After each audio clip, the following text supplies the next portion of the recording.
Welcome to Organizational Behavior. This is week 3. I'm your online instructor, Diana Block. And this week, we are going to look further at the topic of motivation, that we started in week 2. We're going to look at some additional topics related to how employees are motivated as it relates to the structure and content of their actual work. Now, as you're reading through chapter 5, you're going to read about several motivational concepts, and one of them that we're going to use for the one of the homework assignments, or part of the homework assignment, is the Hackman's model of job design. Now you're going to find the summary of the Hackman's model really discussed throughout chapter 5, but you'll have kind of a summary that starts on page 132. Now, the Hackman's model indicates that you have 5 core characteristics of a job, and each job has these 5 characteristics, and you put them all together, and that builds the job and the motivational ability of that job. So the first characteristic of a job is the skill variety. So that is looking at, just like it sounds, how much variety is there in the job. Some jobs have a lot of variety where you get to do a number of different tasks throughout the day or throughout the week, and so there is not a lot of boredom. You move from task to task, and some people certainly will find it challenging to move from task to task, and it keeps them engaged in the work. Some jobs can be very limited on variety, meaning that you're basically doing the same thing all the time, all day long, all week long, and it can be a challenge to keep people motivated in a job where there isn't any skill variety. Another part aspect of the job is the skill identity.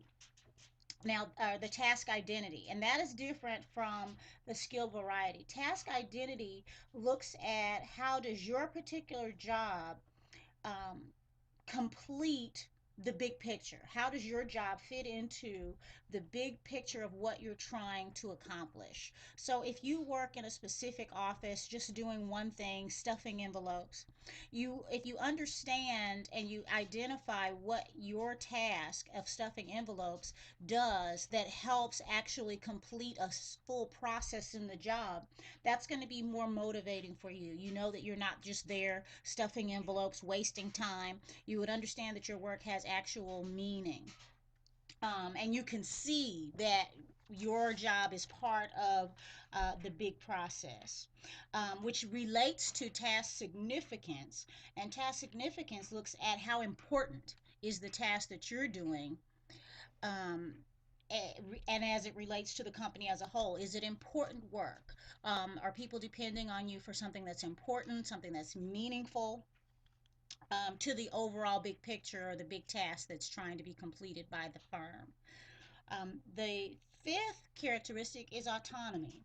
That means how much does your job allow you to make your own decisions about how to go about the work and how to complete the work? How much do you get to decide on your own the direction of your workday?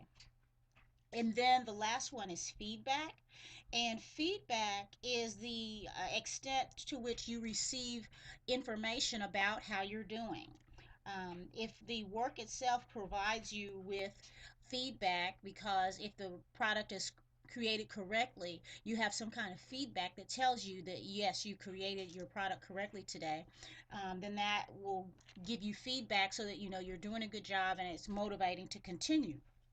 So when you have these 5 factors, and each job has a different level of each of these: skill variety, task identity, task significance, autonomy, and feedback. So Hackman's model said that these 5 characteristics lead you to specific psychological states. And the psychological states are, if you do have task variety, task identity, and task significance, those first 3 characteristics, if those are high in your job, then you'll feel like your work is meaningful. And you believe that your work is meaningful. You are contributing significantly to the organization, and that means you're doing meaningful work. If you have autonomy, then that means you're going to be in a state of responsibility. You feel responsible for your outcomes, for the work that you're doing. And then when you get feedback, the fifth characteristic, then you are in a state of understanding and knowledge of what the results are of the work that you're doing. And so, if you reach those critical states where you feel that your work is meaningful, you're responsible for your outcomes, and you understand the results, then the result of those critical states, is that you're going to have high internal motivation.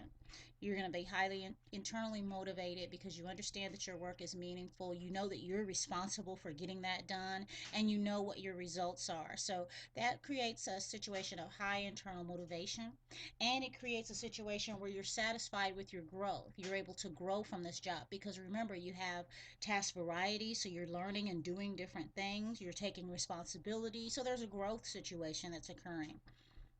You'll also, according to research, be more satisfied with your job when you understand that you are responsible for important work and you're getting feedback. You will be satisfied, and you'll be more effective in that job. And so that's what the Hackman model discusses.